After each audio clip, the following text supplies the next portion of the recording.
Montevideo Maru was a Japanese auxiliary ship that was sunk in World War II, resulting in the drowning of a large number of Australian prisoners of war and civilians being transported from Rabaul. Prior to the war, it operated as a passenger and cargo vessel, traveling mainly between Asia and South America. Ship history. The Montevideo Maru was one of 3 ships of the Osaka Shosenkaisha shipping line built for their trans-Pacific service to South America. The 7,267-ton ship was constructed at the Mitsubishi Zosenkakoki Kaisha shipyard at Nagasaki, and launched in 1926. At 430 feet in length, and 56 feet in the beam, she was powered by 2 Mitsubishi Solza 6 ST606 cylinder diesel engines, delivering a total of 4,600 horsepower and giving her a speed of 14.5 knots. Sinking. On the 22nd of June 1942, some weeks after the fall of Rabaul to the Japanese, a large number of Australian prisoners were embarked from Rabaul's port on the SS Montevideo Maru. Unmarked as a POW ship, she was proceeding without escort to the Chinese island of Hainan, when she was sighted by the American submariner Sturgeon near the northern Philippine coast on the 30th of June. The Sturgeon pursued, but was unable to fire, as the target was traveling at 17 knots. However, it slowed to about 12 knots at midnight. According to crewman Yoshiaki Yamaji, it was to rendezvous with an escort of 2 destroyers. Unaware that it was carrying Allied prisoners of war and civilians, the Sturgeon fired 4 torpedoes at the Montevideo Maru before dawn of the 1st of July, causing the vessel to sink in only 11 minutes. According to Yamaji, Australians in the water sang "Auld Lang Syne" to their trapped mates as the ship sank beneath the waves. There were more POWs in the water than crew members. The POWs were holding pieces of wood and using bigger pieces as rafts. They were in groups of 20 to 30 people, probably 100 people in all. They were singing songs. I was particularly impressed when they began singing "Auld Lang Syne" as a tribute to their dead colleagues. Watching that, I learnt that Australians have big hearts. Eyewitness Yoshiaki Yamaji, interviewed October 2003. The sinking is considered the worst maritime disaster in Australia's history. A nominal list made available by the Japanese government in 2012 revealed that a total of 1054 prisoners died on the Montevideo Maru. Of the ship's total complement, approximately 20 Japanese crew survived, out of an original 88 guards and crew. Among the missing prisoners was Reverend Sid Beasley of the Methodist Mission, the uncle of former Australian Labor Party opposition leader Kim Beasley.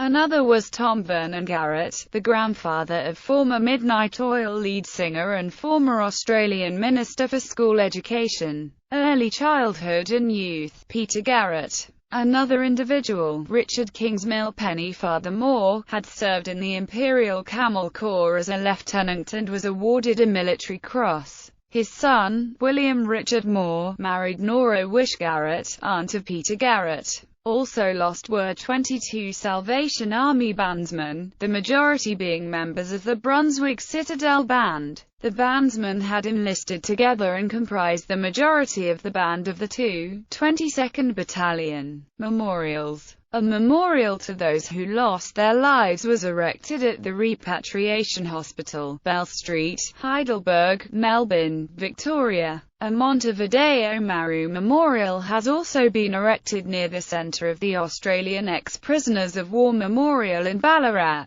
Victoria. A commemoration service was held at the unveiling of the memorial on the 7th of February 2004. In late January 2010, Federal Member of Parliament, Stuart Robert, called upon the then Prime Minister of Australia, Kevin Rudd, to back the search for Montevideo Maru, in the same way that he had supported the search for Ars Centaur. The song, In the Valley, from the album Earth and Sun and Moon by Australian pop-rock band Midnight Oil, opens with the autobiographical line, "My grandfather went down with the Montevideo. The rising sun sent him floating to his rest," sung by Peter Garrett. Controversies. Cause of death. Some have questioned whether some or all of the POWs were aboard the ship and not massacred earlier. Others believe that some of the Australians survived, only to die later. Of the known survivors, the only one to ever be questioned was former merchant seaman Yoshiaki Yamaji. In a 2003 The 730 Report interview, he stated that he was told that some of the POWs had been picked up and taken to Kobe.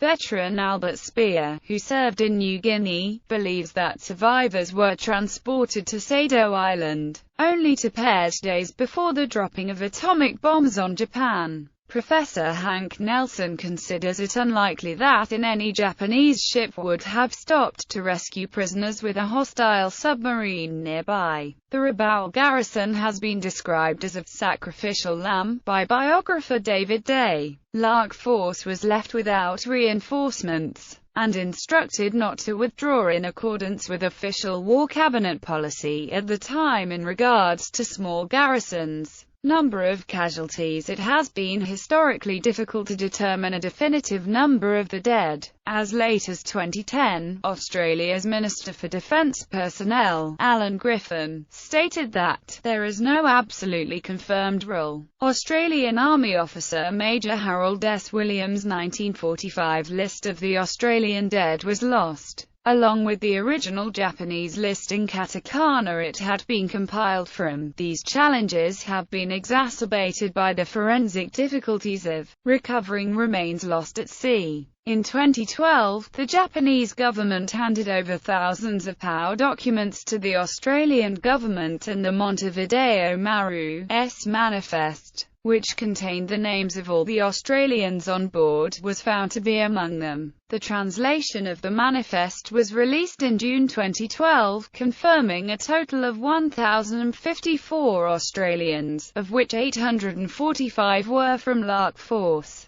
The new translation also corrected a long-standing historical error in the number of civilians who went down with the ship. There were 209, not 208 as previously thought. This is not an additional casualty, rather the historical number was simply inaccurate. Sources also continue to contradict each other regarding the number of Japanese crew who survived. Some reports indicate 18 survivors, one of whom died soon afterwards. Other sources indicate that 17 Japanese seamen and 3 guards survived.